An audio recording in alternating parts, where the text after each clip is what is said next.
You know what, just for old time's sake, this Hellraiser reboot should go the route of the insert Pinhead into unrelated scripts era. Just simply put Pinhead into an episode of Stranger Things or The Goldbergs for some reason. The kids love that shit. Work on a Hellraiser remake goes all the way back to 2006, while also taking a week or two in 2011 and 2018 to make some sequels to keep the rights. Hell, there have been so many names attached to this that when I talked about a potential remake in my review for the original, I probably said that Camera Head from Part 3 was attached to direct. At one point, the film was called Clive Barker Presents Hellraiser, and the directors were Julian Maury and Alexander Bastillo of Inside. Though with Dimension being dissatisfied with the script, Marcus Dunstan and Patrick Melton of Feast jumped on board for a rewrite, but left when the studio wanted the movie to be aimed at teenagers. There was even an official announcement that Patrick Lussier and Todd Farmer of My Bloody Valentine 3D and Drive Angry were going to take over the project.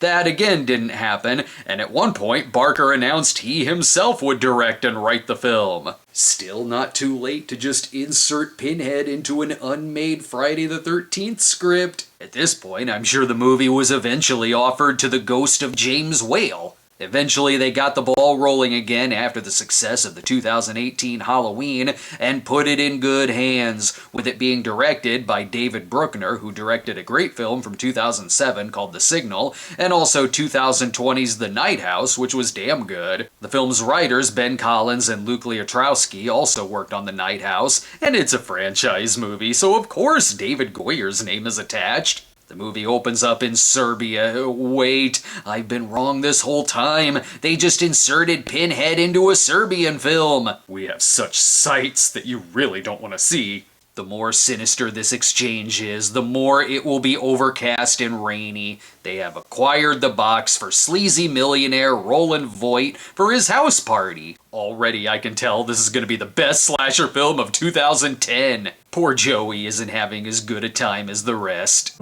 Enjoying yourself? Yeah. He just has the sneaking suspicion his flesh will be ripped off. Yeah, I know there'll be some hostile shit going on here, but I need the money, and the architecture is really cool. Is the twist that it's taking place inside the box this whole time? There's always some rich guy obsessed with the box, and here it's Goran Visnik as Mr. Voigt. He's testing out the boxes on male models to perfect them before he uses them to destroy James Bond. So if I solve it, do I get a prize? I do. Oh well, in that case, there's no time to waste. Of course I'll solve this prank box that stabs me in the hand. And in true Hellraiser fashion, a slight prick on the hand isn't the only thing that happens. However, not in true Hellraiser fashion, Joey is mostly off-screen to death, except for being a bit blurry in the background. 6 years later is when it gets more awkward, with our lead Riley, who is with her brother and friends, while they were waiting patiently for her and Trevor to finish banging in the bedroom. You guys just heard us fucking. Yes. Yeah. We insisted on staying and not leaving. It goes the Evil Dead remake route, with our lead being an addict and her friends trying to help. Don't take away all my vices and fucking keep guy for Christ's sake. Did you really just turn down the TV to listen to us argue? Well, you just listened to her have sex, so why not? They all want her to stop seeing Trevor, but look at the size of his place. He seems to be well off. He's got a pinball machine. They still need more, though, so they break into a warehouse to steal some shit. They're either gonna find the puzzle box, or they're gonna find the demonic toys. It could go either way. It's a foolproof plan!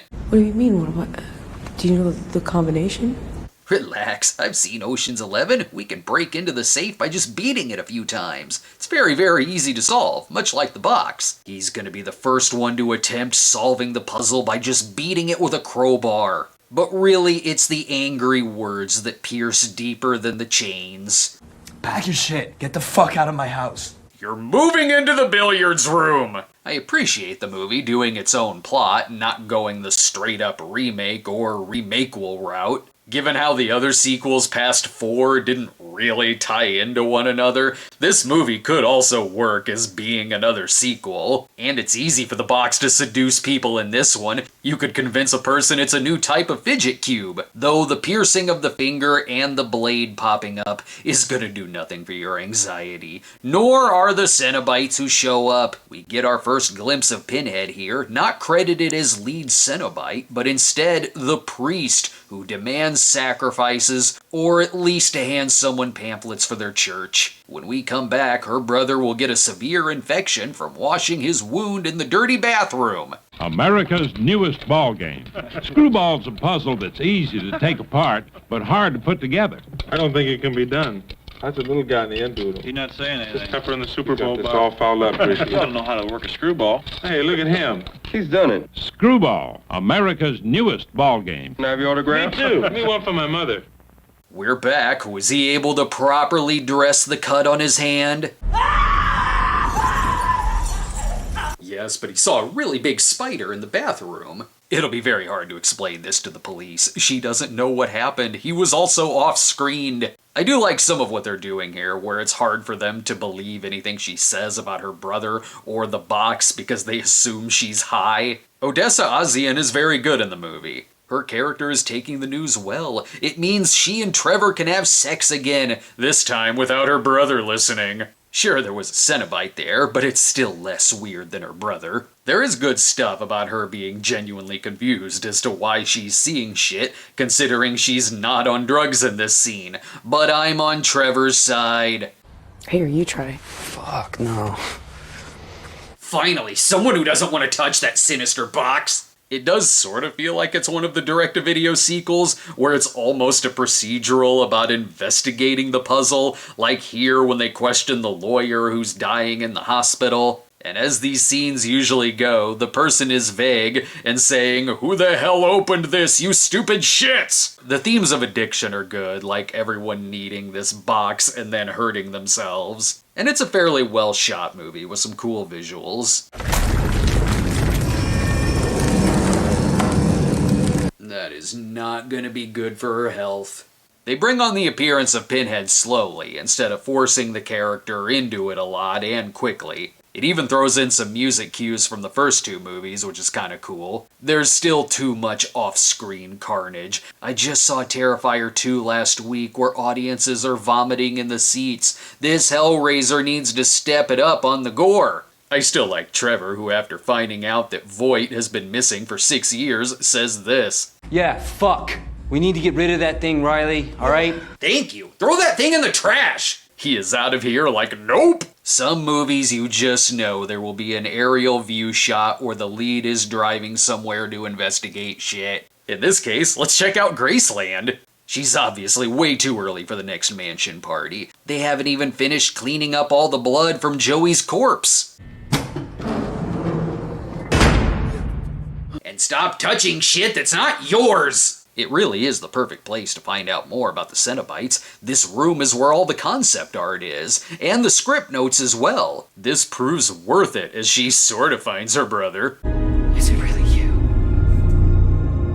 Do you want it to be? Well, that's clearly the right answer. Good to see you again, bro. This even summons the rest of her friends. They knew she'd be in the same room with the pool table. And we need far more young people to kill in the film. Does someone even live in this place? I mean, what is this?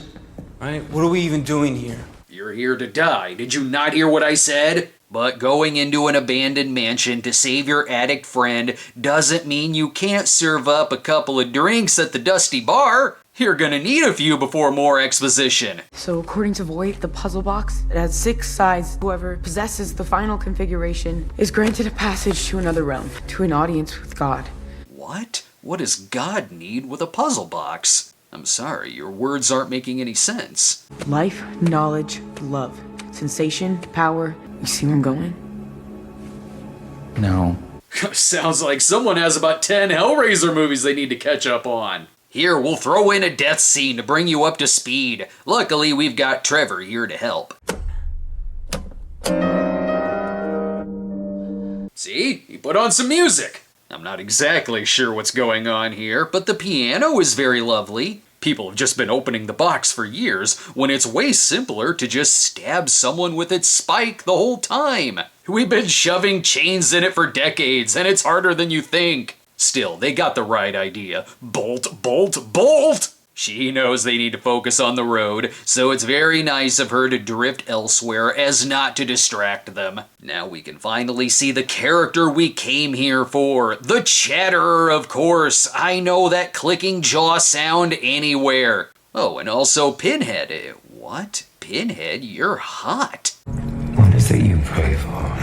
A sequel to The Animal. Bless you, devil. It took the movie a while, but this scene is pretty intense. And while she tried to keep it down back there, her exploding body did indeed cause an accident. Now is definitely the time to talk about whose fault this is. You shouldn't be here right now. You guys shouldn't be here. We don't have time for this, okay? We don't have time for this. I'm sorry, but we don't. More words of wisdom from Trevor. Throw that damn thing somewhere, just not sure where. The movie is a little too dark. We wish to see you proceed. Me too. Turn the lighting up. Jamie Clayton is a pretty good Pinhead, certainly the best since Doug Bradley, with the Revelations Pinhead being not so great, and Judgment Pinhead being okay, just kinda stock. She definitely stands out, while looking like the offspring of original Pinhead and the female Cenobite from Part 2. However, it's gonna get awkward again when she has to break the news about one of them being offered up as a sacrifice. Causing the characters to shit their pants is the main motivation of the Cenobites. But are they gonna kill Trevor? Boo! You can't do that, then I'd be stuck with characters who I don't remember their name! Thank God he's holding on for dear life. They got some good ideas in them, like locking the doors and closing the gates. Oh, well, shit. Do you have a key? I hope that Trevor is the survivor here by simply laying down and sleeping all of this off. He's even welcomed into the house by Voight. It's not exactly what was supposed to happen, but listen, please. Whoa, what? Trevor betrayed them and lured them here?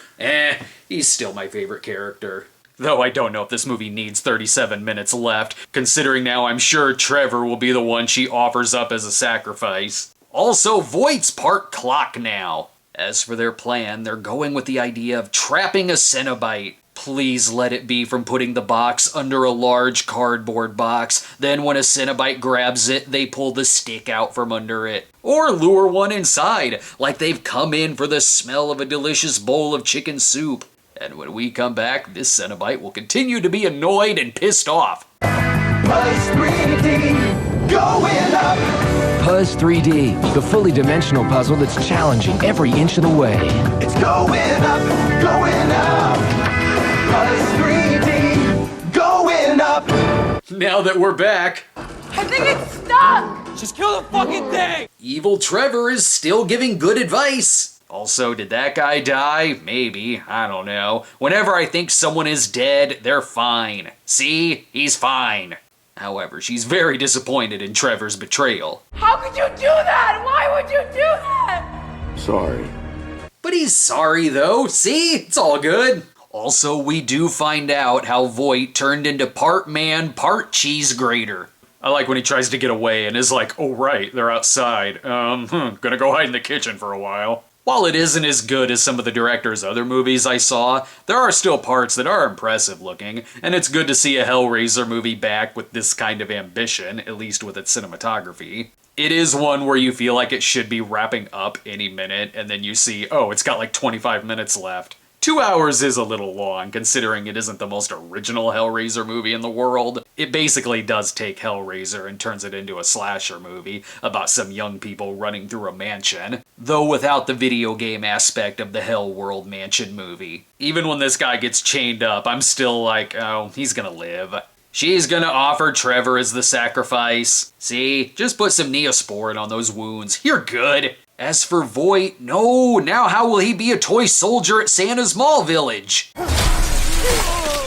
Especially after the mall chandelier fell on him. Sadly, we have to say goodbye to Trevor. We all should have seen this coming. The Hellraiser movies are no place for characters named Trevor. And yes, Pinhead says the line. We have such sights to show you. Sweet, a hurricane. Sure, they could just leave and the movie would be over, but then she wouldn't be tempted by the Cenobites once more. Take my hand. Take me home. See, if Trevor were here, he'd say, don't do that.